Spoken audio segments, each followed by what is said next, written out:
Unplugged stories of Dr. Satish Reddy. So, welcome to the Unplugged series. Today, we have our guest, Dr. G. Satish Reddy. He is a runner, he's an orthopedic surgeon, and a sports medicine specialist. So, welcome to the show, sir. Dr. Satish, I follow your Instagram. Okay, I've seen your LinkedIn post and also your WhatsApp status. Okay, I must congratulate you for your recent New York marathon, and I also believe you did prior to that 6 months back you did Chicago marathon before New York marathon. You are a marathon runner, but most of us, we know you as an orthopedic surgeon. So what was the turning point when a surgeon become a marathon runner? So in about 2017, had gone to school where I studied and tried to play basketball with the present generation of kids, and then realized how unfit we had grown over the years. And immediately after that, during a school meetup, we had all decided that we all should try to get back or regain our fitness. So instead of talking about losing weight, we were talking about becoming fitter again, and somebody coined the word fit by 50, and that's what made me start exercising again. And I started doing various things, and what caught my attention and what I started to enjoy was running. So, and I live very close by to KBR Park, and I started running every alternate day. And from running 5 kilometers to doing a full marathon, it was a natural progression because I really enjoyed running. Interesting. Dr. Satish, I remember you had foot drop, and in spite of that, you went about completing a marathon, and I guess you underwent a surgery. In a normal scenario, I'd seen that people, they stop running, or probably their doctor might have asked to take a pause. In such case, what is your suggestion, and how did you went about completing a marathon? Is it because you're an orthopedic surgeon, you had an extra knowledge how to overperform? Okay, so can you give us some insight about it, what actually happened? See, I had a foot drop because one of the discs in my spine had been pressing on the nerve. It's been a problem which I had for many years. But then suddenly your foot stopped functioning where you cannot actually lift up your foot. So I underwent a surgery. Yeah, I remember one of my surgeons, he came on rounds the first day. He said, when I asked him, when can I start running? He said, it'll be years. But when you're passionate about something, the basic fundamental idea of a doctor should be that he should be able to get me back on my feet and allow me to do what I was already doing. That should be the goal of any orthopedic surgeon or the goal of any doctor, that you try to get the person back to his pre-injury levels. So even though he said it will be years, me having some knowledge about orthopedics and being an orthopedic surgeon myself, I took rest for about, I don't say rest, I would say I took rest for about 6 weeks. Then I slowly started walking longer distances, and then I went to start running again in about 3 months. And I was listening to my body basically. The body was allowing me to run. There was no pain, and my foot was slowly improving. I was regaining my muscle strength, and it was allowing me to run. So I started training again, and about 6-7 months later, I think I did my first full marathon. And I'm thankful that I was able to get back to this level. The most important thing is that I don't think we should stop anybody from doing any of their activities. If they're passionate, we should try and help them to get back to their levels. There will be very few instances where you cannot allow them to get back to their pre-injury levels. I'll give you another example. Other than myself, there was another marathon runner, a good friend of mine, who was getting multiple injuries because of his pace and his running continuously. So what he was advised was that you reduce your pace. From trying to run fast, you reduce your pace, and maybe you can increase your distances. So from being a marathon runner, he is now graduated to being an ultra marathon runner. So he runs 50 kilometers, 70 kilometers, 100 kilometers, but at a much slower pace, at 8 kilometers per hour or 9 kilometers per hour, and then he completes all these races. So I think minor modifications in the way you do things, but we should be able to get them back on their feet. Dr. Satish, after my Vizag marathon last year, I was advised by a doctor to stop running because I started developing some knee pain. Okay, and a very in a very simple manner, what a doctor told us that my body structure doesn't suit for running. I'm a two-legged animal, not a four-legged animal, and asked me to pick up back cycling. Okay, so in such scenario, a person like me, what should we do? See, if you ask me, most of us, any sports person, will have an injury during their lifetime. It's not that all of us will never be injury free.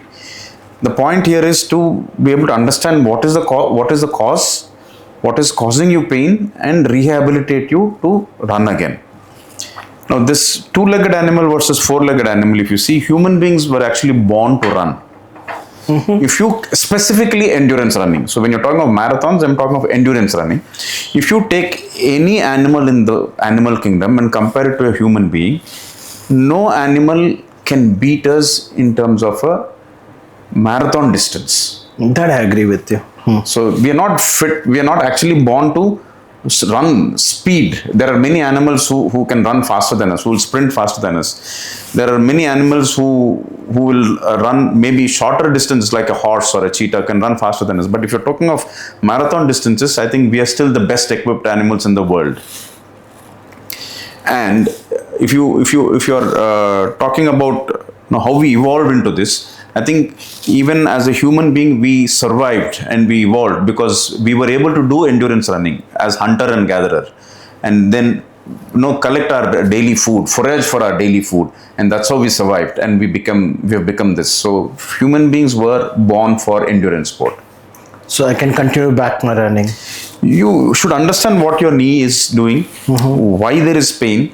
Most often there could be an injury which could, some amount of rest and rehabilitation will give you back your strength. Strengthen your muscles, strengthen your body, and do everything gradually. See, you need to be able to achieve your endurance fitness over a period of time.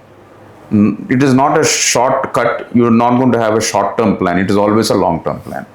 Interesting. So that motivates me and look forward to joining you and with you in NMDC. So that brings a pretty interesting topic. I believe NMDC is 5 months away from now.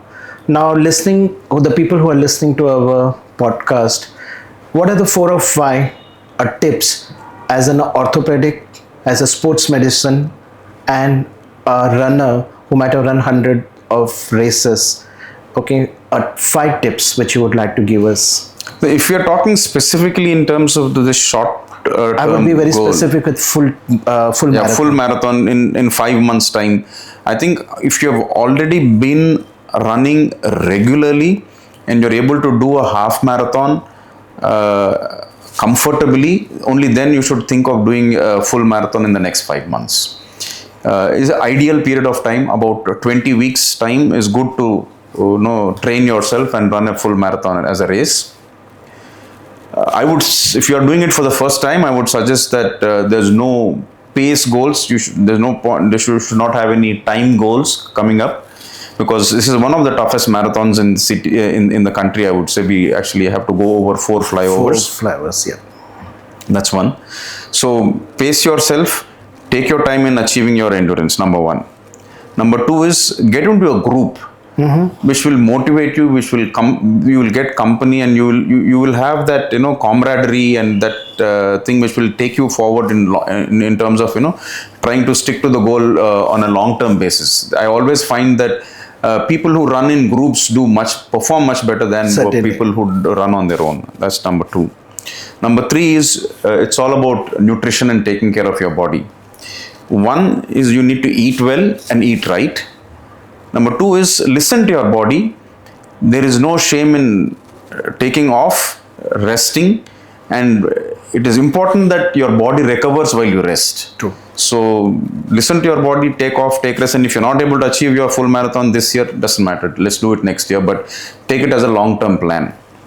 Number 5 is once you're done, many people get this over enthusiastic about running, and they continue to run and they continue to push themselves.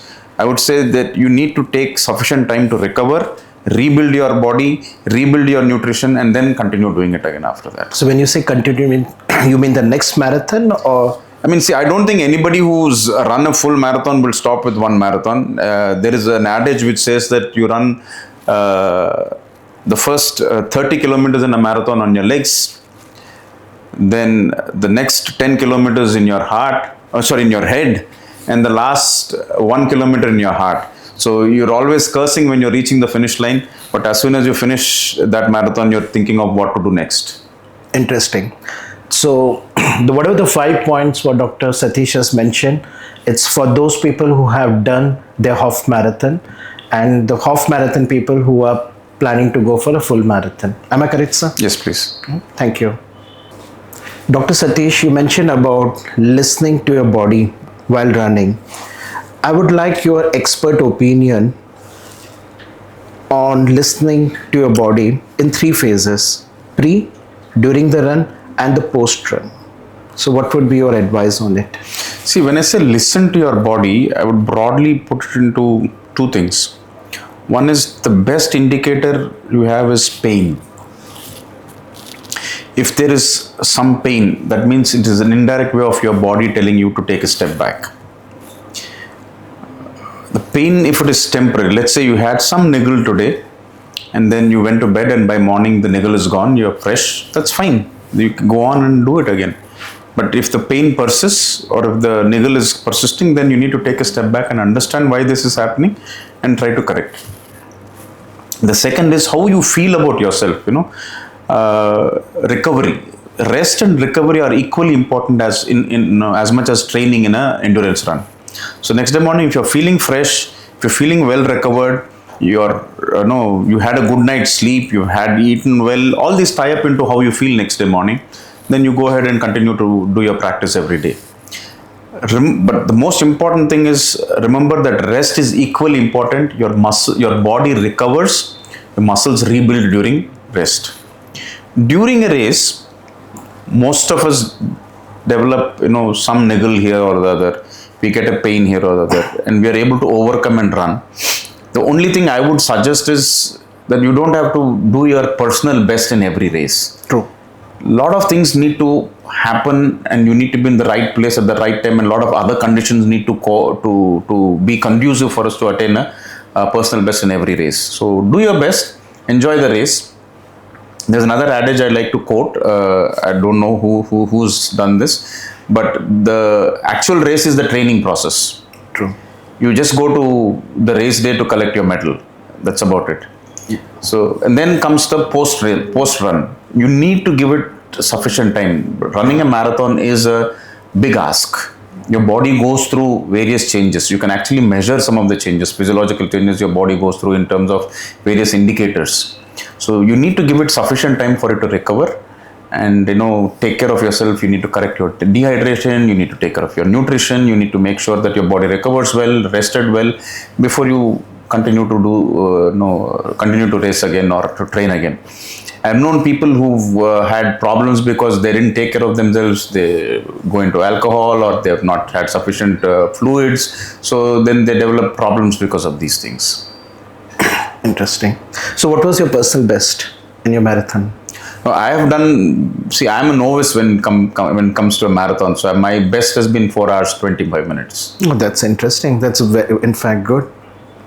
And that was in your New York marathon? That was in Chicago. Chicago marathon. How was the terrain and all when you compare with Hyderabad? So when I've done a few marathons, half and full marathons in India, and then done 2 international marathons. Of the 2 I've done, I liked Chicago the best. The terrain was relatively flat. And you start from the start and finish points are the same, so you get to meet your family, and they're able to meet you in multiple places, and it's very close to where we were staying, so it was actually quite enjoyable.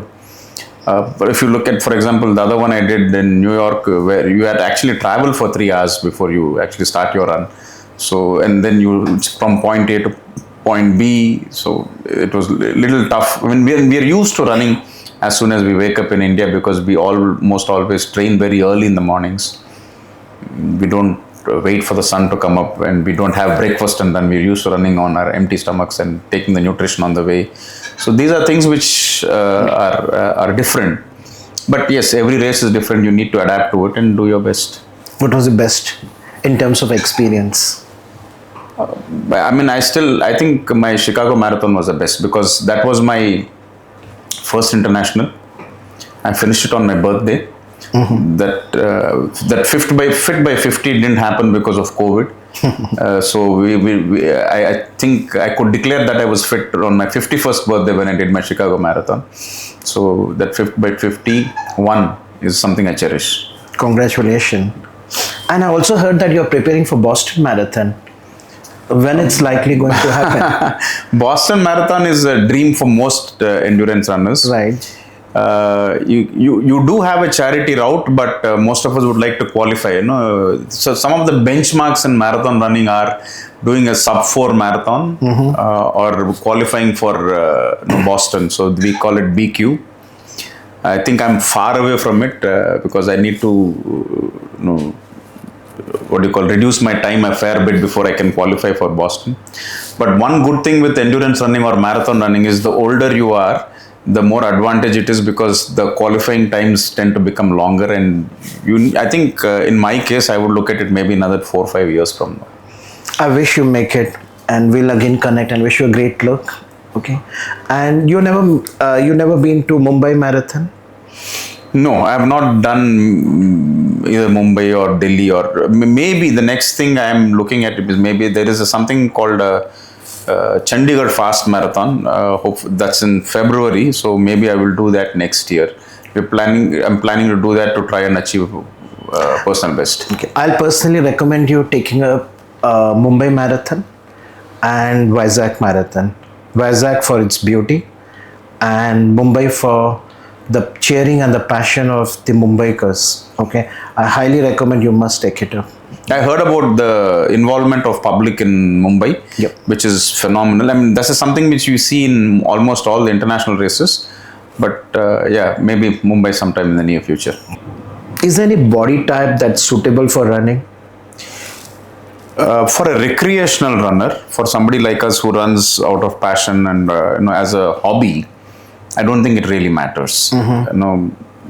Tall, thin, slim, plump, short, doesn't matter. Let's say if you're tall and you have this ideal cadence, I'm sure you'll be running faster than a shorter guy. But we're all running it for the fun, But there are certain muscle fibers, which are the fast twitch fibers and the slow twitch fibers.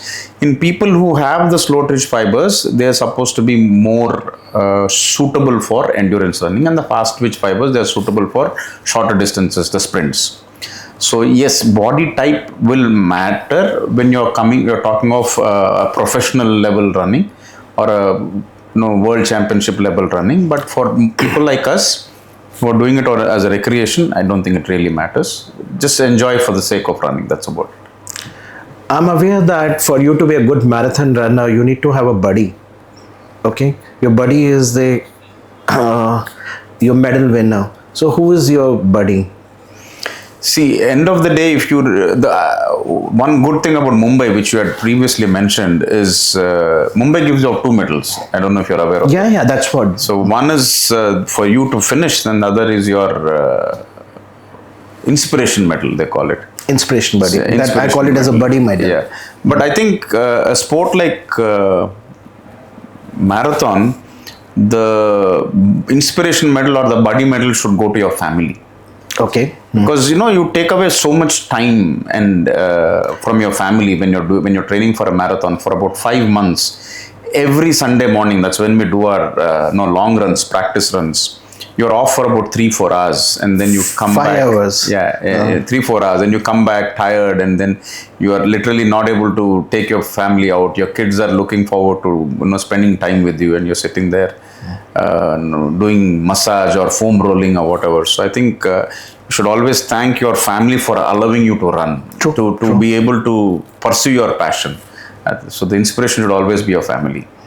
And they also help us to with the proper nutritious food. Yes, of course. And the family works for it. Yeah. In fact, NMDC must listen to this, and you must come with a buddy medal. Not a buddy medal, a family medal along with the full marathon runners medal. Okay. And good, that was a very good insight. Dr. Satish, you went about thanking your family for supporting your run. But I also get to see that you have a very strong group, your group which runs together with you, who are your buddies. So can you give us some more information, like what is that group is all about, where do you run, who all are the people, and what's your next marathon plan? See, like mentioned before, I think running in a group, actually you perform better. It's been proven that people who run in groups perform better than people who run solo.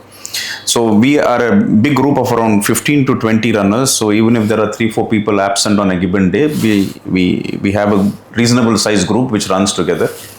And we run about 4 days a week, and we all run in and around KBR Park.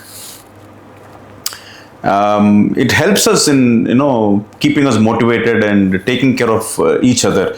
I might be having an injury today. There may be somebody else who's already gone through a similar injury. Then he will give you his insights into how to handle it. So this is actually, it's very useful to run in a group. Yes, on the race day you run by yourself. There is nobody who's going to run with you. You're lucky if you have a buddy who's going to be running at you at the same pace. But on a race day, you would want to do your best, so you will run by yourself. In fact, there are some people who suggest that you practice runs also once in a while, at least, running solo. Coming to the group per se, we are a motley crowd. I don't know, there are a couple of doctors, a few engineers, a few guys from the film industry, from the government service. So the only thing common here is that we're all runners. We all run together. That's the only common thing. Professions and all don't match, and it's actually fun that way, so that you get to not talk shop and you talk about something which is different. And what about your next run? The group is actually planning to run in Berlin in September this year. So some of us are participating, some of us are not participating, but usually there's a good crowd, about 10-12 of us travel together, have fun, do a run and come back. So running is a very expensive affair, international trip. I mean, if you're running abroad, yes, it is an expensive affair. But if you're running in India, it is still expensive. You start to think that it is not very expensive. But nowadays, the running shoes, you need to have 3-4 pairs of shoes to run. You need to rotate your shoes. You need to have one for the training, one for the shorter runs, one for the race day. Yeah, it is expensive. But compared to some of the other sports like cycling and swimming, it is still less expensive. That I agree with you. So you are into cycling as well? No, I do cycling as a cross training.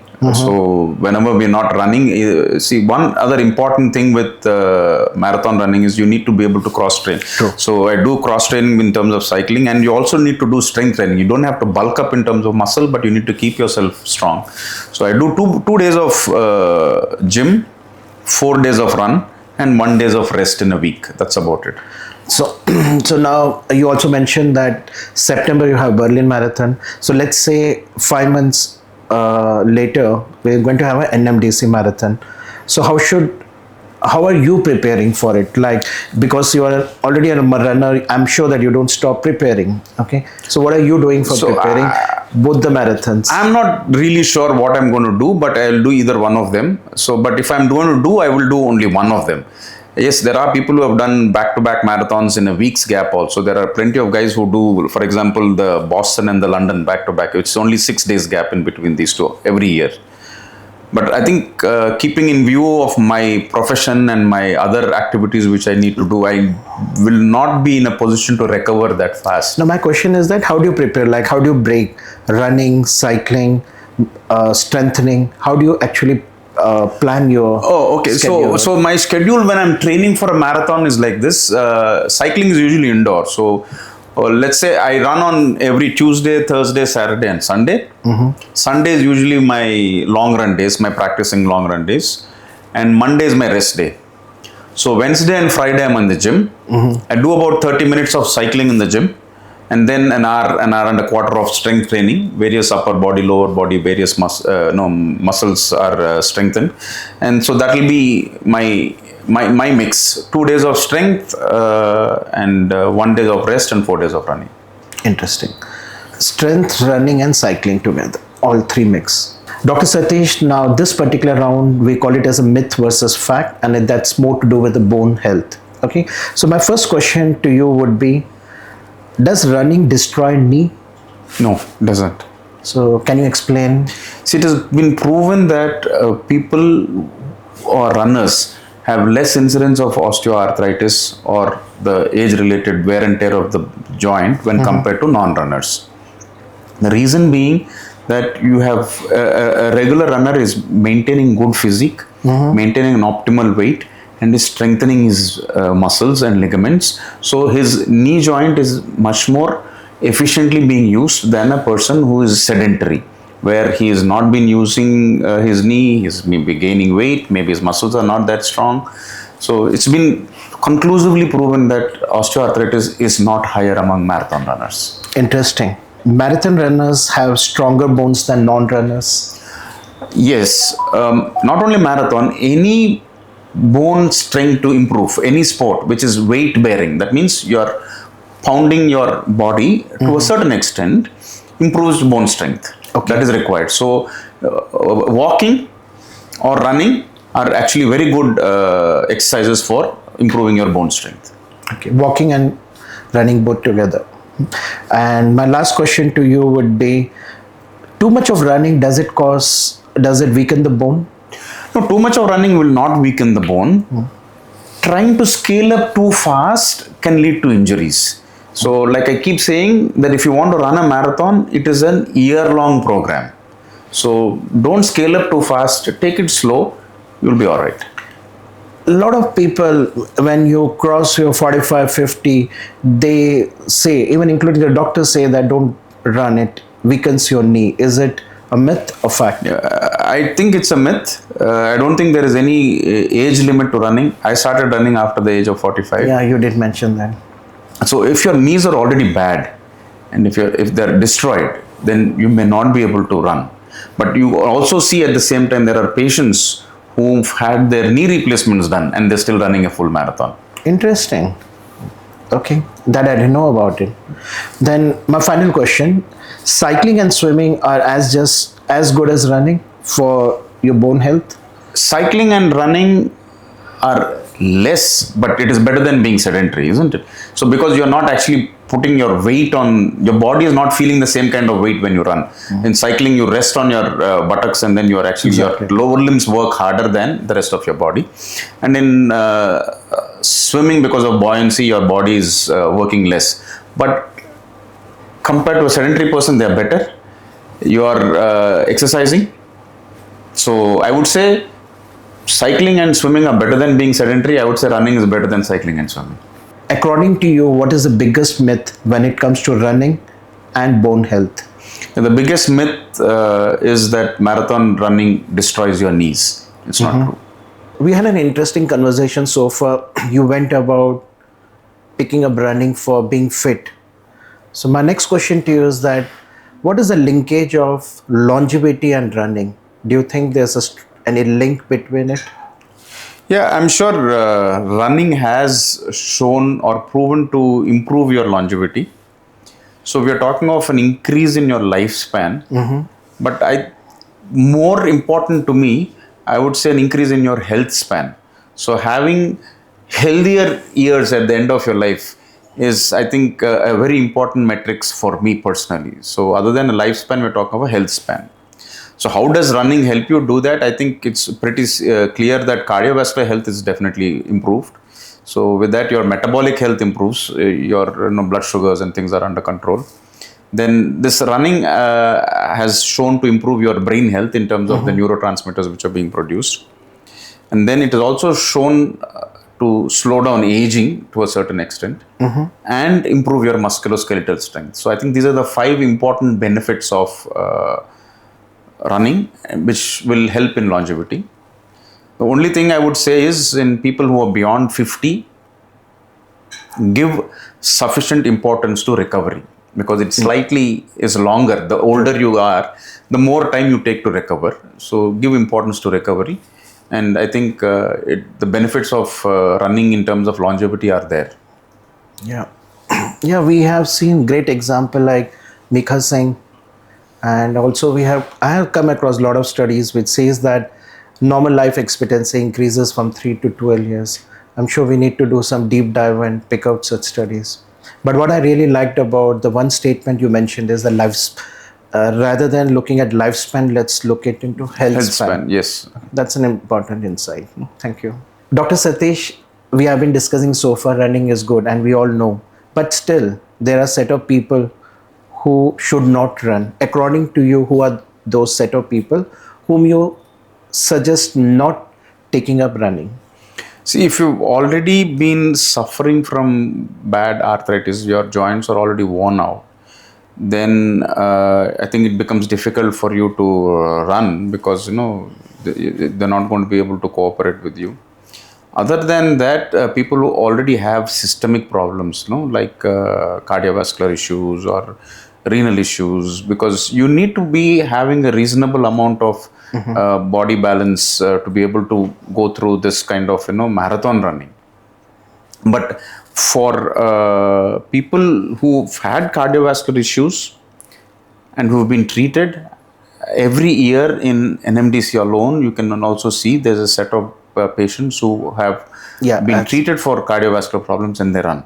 Yeah. So it's a matter of fine tuning your body, doing it under guidance, and doing it for the sake of fitness.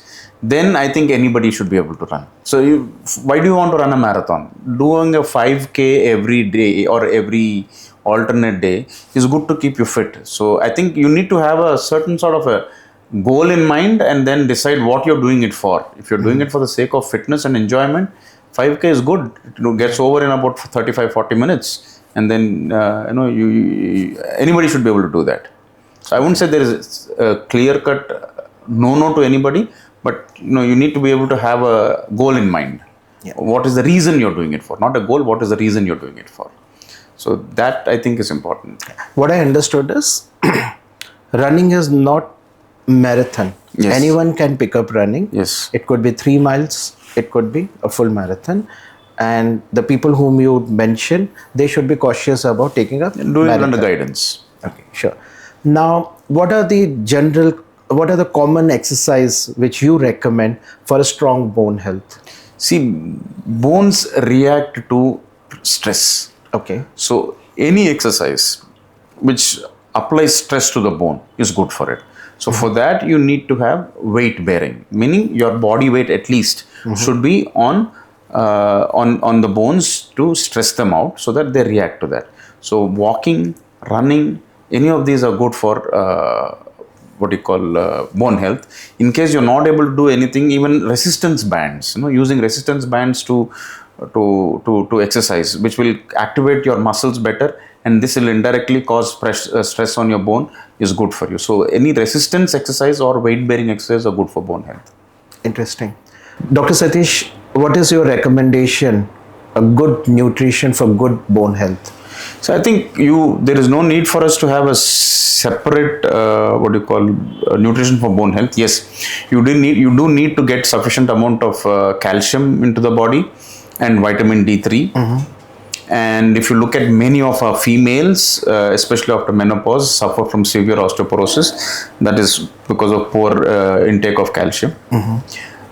That being the basic premise of bone health. And in general, if you're a runner, you need to look at getting in about 1.5 grams of protein per kg body weight per day, along with lower amount of carbs and fats. So the emphasis is on protein, and sugars are something which you would like to avoid. But I cannot sufficiently emphasize that specifically for women, postmenopausal, sufficient intake of calcium and exposure to sunlight and keeping their vitamin D3 levels under normal levels is extremely important. Dr. Satish, my next question is, how marathon running helped you to be a better person professionally and personally? See, I find after running marathons that I somehow seem to end up with more energy. I finish my run and I continue to go for work, and I'm able to concentrate better, and I have more energy left in me to continue for the rest of the day. It has helped me in improving my focus, and it has helped me in improving my confidence. Now I have the confidence that if I set my heart out at achieving something, I will be able to achieve it. I think because marathon running is one of the few sports which, let's say less than 1% of the population in the world has completed a marathon so far. So that's some level of That's a achievement. pride That is some level of achievement that's given us a sense of pride and allows us to do things. And does it also help you to, with respect to your peer relation? See, peer relation in terms of that, we seem to be a happy bunch. That much I can say. Agreed. Most runners together, when they meet, they're all a lot of positive energy is something which you can feel all around.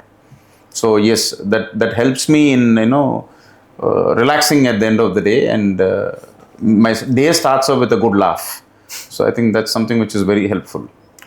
The success behind Dr. Satish clinical practice is marathon running. Yeah, my friends make fun of me by saying that if you go to him for all ailments, his answer is to run. Interesting. Well, thank you very much, Dr. Satish, for inspiring many of us, and especially me. And as I mentioned you, that I look forward to running with you for upcoming Hyderabad Marathon. And personal invite from mine, I'll register for you for Mumbai Marathon.